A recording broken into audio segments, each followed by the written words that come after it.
یہ ہے انصاف کی طاقت۔ کرو میرے عزیزو آج نیت انشاءاللہ اپنے ہر رشتے میں، ہر ناطے میں، ہر تعلق میں انصاف کریں گے، میاں بیوی، بھائی بہن، سب کے ماں بہن انصاف کریں گے، مسلمان، ہندو، برادری، غیر برادری، سب کے درمیان انصاف کریں گے۔ انصاف کا نمونہ اپنے اس گاؤں کو اور ضلع کو مولانا اخلاق صاحب اور یہاں کے دیگر علماء ان کی نگرانی میں ایک ماڈل انصاف کا ڈسٹرکٹ لکھیم پور کو بنائیے انشاءاللہ۔ ارادہ کرتے ہیں بھائی؟ سب کرتے ہیں؟ ہاتھ اٹھائیو۔ ماشاءاللہ سبھی جوانے، اللہ تعالی ہم سب کو عمل کی توفیق نصیب فرمائے۔ یا ہمارے جن ساتھیوں نے محنت کی میں ان کو پھر سے مبارکباد دیتا ہوں اور آپ کی عمروں میں برکت کی دعا کرتا ہوں۔ رب تعالی آپ سب کو اپنے دین کی خدمت کے لیے، حق کی بلندی کے لیے، قیام عدل و انصاف کے لیے قبول فرمائے۔ وآخر دعوانا ان الحمدللہ رب العالمین۔ حضور والا آپ سے گزارش ہے، بغل میں قبرستان ہے، دعا فرمائیے۔ دعا کسی بزرگ علی ندیم سے کرا لیجیے کہ بزرگوار بیٹھے ہیں، سفید بالو کرنا۔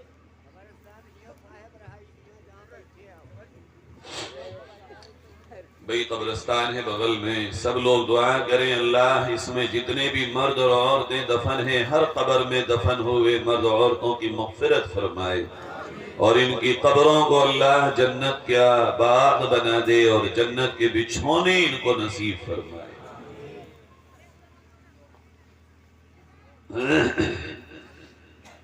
اللهم لك الحمد كله ولك الشكر كله ولك الثناء كله ولك الكبرياء كله اللهم لك الحمد على ما قضيت ولك الشكر على ما أعطيت اللهم صل على سيدنا محمد وعلى آل سيدنا محمد وبارك وسلم كما تحب وترضى عدد ما تحب وترضى اللهم صل على سيدنا محمد وعلى آل سيدنا محمد وبارك وسلم كما تحب وترضى عدد ما تحب وترضى اللهم صل على سيدنا محمد وعلى آل سيدنا محمد وبارك وسلم كما تحب وترضى عدد ما تحب وترضى اے اللہ ہم گواہی دیتے ہیں تیرے سوا کوئی ہمارا معبود نہیں۔ اے اللہ ہم اقرار کرتے ہیں تیرے پاک نبی حضرت محمد مصطفیٰ صلی اللہ علیہ وسلم تیرے سچے رسول برحق پیغمبر ہیں۔ اے کریم رب تیرے بندے ہیں مگر سر سے پیر تک گناہوں سے گندے ہیں، کوئی دن ہمارا گناہوں سے خالی نہ گزرا، کوئی رات تیری نافرمانی سے خالی نہ گزری۔ اللہ گناہ اتنے زیادہ گننا بھی چاہے تو گن نہ سکے، اللہ نیکیاں اتنی کام انگلیوں پہ گننا چاہیں تو ذرا سی دیر میں گن بیٹھیں گے، پھر ان نیکیوں پہ بھی یہ بھروسہ نہیں کہ یہ نیکیاں ریاکاری کے ساتھ ہیں، یہ اخلاص کے ساتھ ہیں۔ اے اللہ رات کے 1 بجے رات کے اس اندھیرے وقت میں اللہ جب ساری دنیا کے دیالوؤں کے دروازے بند ہو گئے، سخیوں کے در بند ہو گئے، اللہ لوگوں کی داد رسی کرنے والوں کے دروازے بند ہو گئے، ایک تو ہی اللہ ہے جو اس وقت بھی ہمیں دیکھ رہا ہے، سن رہا ہے۔ اے اللہ تیرا در ابھی بھی کھلا ہوا ہے بلکہ دن سے زیادہ کھل چکا ہے۔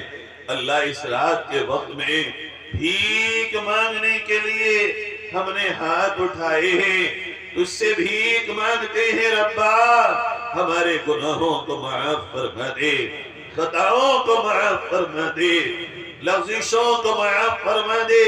اللہ ہم سب کی مغفرت فرما، ہمارے ماں باپ کی مغفرت فرما، بیوی بچوں کی مغفرت فرما، بھائی بہنوں کی مغفرت فرما۔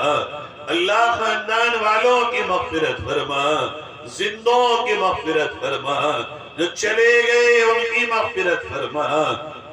اے پیارے اللہ، اے کریم رب، نبی کی پوری امت کی مغفرت فرما۔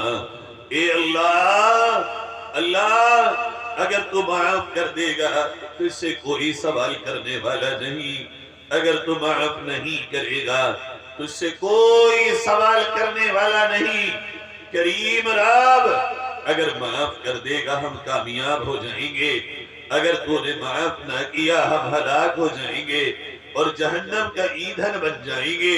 اللہ ہم سے تو دنیا کے آگ کے چھالے کی جلن برداشت نہیں ہوتی، اللہ ہم سے تو زخموں کا درد نہیں سہا جاتا۔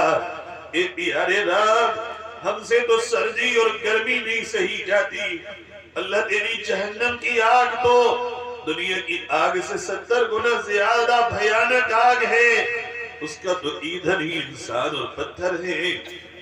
اللہ وہ تو نار حطامہ ہے، دلوں کو جلا دینے والی آگ ہے، وہ نار سقر ہے، خون دینے والی آگ ہے۔ اللہ تجھے تیری کبریائی کا واسطہ، اللہ تجھے تیرے عرش اعظم کا واسطہ، اللہ تجھے تیرے صفات علا کا واسطہ، اللہ تجھے اسم اعظم کا واسطہ، کریم رب تجھے تیرے کعبے کے تقدس کا واسطہ، اللہ تجھے تیرے نبی کی عظمتوں کا واسطہ، اللہ احد کے پہاڑ پہ گرے ہوئے تیرے نبی کے خون کے قطروں کا واسطہ، اللہ میدان احد میں جنگ احد کے شہداء صحابہ کی شہادت کا واسطہ، خصوصاً امیر حمزہ کی شہادت کا واسطہ، اللہ تجھے تیرے نبی کی محراب میں گرے ہوئے عمر ابن خطاب کے خون کے قطروں کا واسطہ، اللہ تجھے تیرے کربلا میں نبی کے خاندان کی شہادتوں کا واسطہ، ہمارے والدین، بیوی بچے، بھائی بہن اور گھر والوں کے جسموں پر جہنم کی آگ حرام فرما دے، اللہ جہنم کی آگ حرام فرما دے، اللہ جنت ہمارا ٹھکانہ بنا دے، کریم رب جنت ہمارا ٹھکانہ بنا دے، اللہ جنت میں لے جانے والے کام کرنے والا بنا دے، اللہ جہنم میں لے جانے والے کاموں سے بچنے والا بنا دے۔ اے کریم رب جب تک زندہ ہے اسلام اور ایمان، قرآن اور سنت کے مطابق زندگی گزارنے کی توفیق عطا فرما۔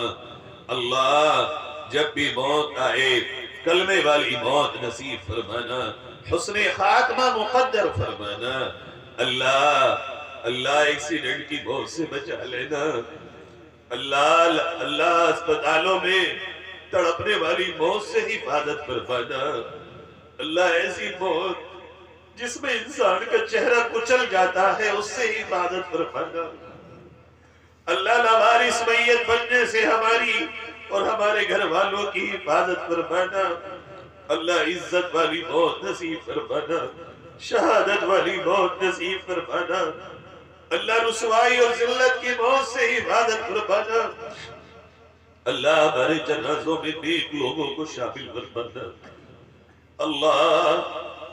اللہ جب قبر میں جائیں تو مولا کریم قبر کی سختی سے ہماری حفاظت فرما لینا، اللہ وہاں کے کیڑے مکوڑوں سے ہم سب کو بچانا، اللہ قبر کو جنت کی کیاری بنا دینا، اللہ وہ بڑا سخت مرحلہ ہے، کوئی اپنا نہ ہوگا، کوئی اپنائیت نہ ہوگی، اندھیرا گھر ہوگا، تیری مدد کے سوا کوئی مدد نہ ہوگی۔ اے کریم رب، اے کریم اللہ، ہم میں سے کسی کو نہیں پتا یہ رات کس کی آخری، ہفتہ کس کا آخری، مہینہ سال کس کا آخری، مگر کوئی رات ہم میں سے ہر ایک کی آخری رات بنے گی رب، کوئی مہینہ ہفتہ سال ضرور آخری بن جائے گا، کب ہوگا وہ تجھے تیرے سوا کسی کو نہیں پتا، اللہ اس آخری وقت سے پہلے توبۃ نصوحہ کی توفیق عطا فرما دینا، اللہ قبر سے اٹھیں تو عرش کا سایہ نصیب فرما دینا، پل صراط پہ آسانی سے گزروا دینا، نامہ اعمال دانے ہاتھ میں دلوا دینا۔ اللہ نبی کے مبارک ہاتھوں سے جام کوثر پلوا دینا۔ اللہ کریم رب، تیرے نبی کو دیکھا نہیں ہے، بن دیکھے کلمہ پڑھتے ہیں اور بہت محبت کرتے ہیں۔ قیامت میں نبی کا ساتھ اور ان کا دیدار اور ان کی شفاعت نصیب فرما دینا۔ اللہ جنت میں اول داخلہ نصیب فرمانا۔ اللہ جہنم کی آگ اور اس کی آنچ سے ہماری حفاظت فرمانا۔ اللہ جنت میں تو اپنا دیدار نصیب فرمانا۔ اللہ جتنے بھی بھائی بہنیاں جمع ہیں، ہمارے غموں کو خوشیوں میں بدل دے، ہمارے پریشانیوں کو آسانی میں تبدیل فرما دے رب۔ ہمیں وہاں سے رزق حلال دے جہاں سے گمان بھی نہ ہو۔ اللہ حرام سے ہماری حفاظت فرما، شرک سے ہماری نسلوں کی حفاظت فرما۔ اللہ قیامت تک ہمارے والدین کی نسلوں میں جتنے لڑکیاں اور لڑکے پیدا ہوں اور جو ہو چکے ہوں، اللہ سب کو ایمان پر زندگی اور ایمان پر موت عطا فرمانا۔ ارتداد سے، الحاد سے، کفر سے، شرک سے، بدعات سے، کبائر گناہوں سے سب کی حفاظت فرمانا۔ اے پیارے اللہ، اتنی رات میں تیرے بندے اس مجمع میں بیٹھے ہیں، آنا قبول فرما لے، بیٹھنا قبول فرما لے، کہنا سننا قبول فرما لے۔ جن بھائیوں نے جلسہ سجایا ان کو اے اللہ قبول فرما، محنتوں کو قبول فرما، اے اللہ اس جلسے کو قبول فرما۔ رب کریم قبولیت کا فیصلہ فرما دے اور ہم سب کے دامن کو اپنی رضا سے بھر کر ہمیں گھروں کو واپس فرما۔ اے پیارے اللہ، ہمیں جنون سے، جزام سے، برس سے اور سیء الاسقام سے اپنی پناہ نصیب فرما۔ اے اللہ، جو دعائیں تیرے نبی نے مانگی بھلائی اور خیر کی، وہ ہمیں بھی عطا فرما۔ جن شرور اور فتنوں سے پناہ چاہی ان سے ہماری بھی حفاظت فرما۔ اللہ، ہم نے ہمارے گھر والوں میں جو بیمار ہوں، صحت کاملہ، شفاء کاملہ، دائمہ، عاجلہ، مستمرہ عطا فرما۔ کریم رب، جن بہنوں نے بھائیوں نے دعاؤں کے لیے کہنا چاہتے تھے کہہ نہ سکے، یا ان کا ہم پہ حق ہے یا وہ امید رکھتے ہیں، ان کو بھی ہماری دعاؤں میں شامل فرما۔ اللہم انا نسألک من الخیر کلی عاجلہ وآجلہ ما علمنا منہ وما لم نعلم، ونعوذ بك من الشر كله عاجله وآجله ما علمنا منه وما لم نعلم، وأنت المستعان وعليك البلاغ، ولا حول ولا قوة إلا بالله۔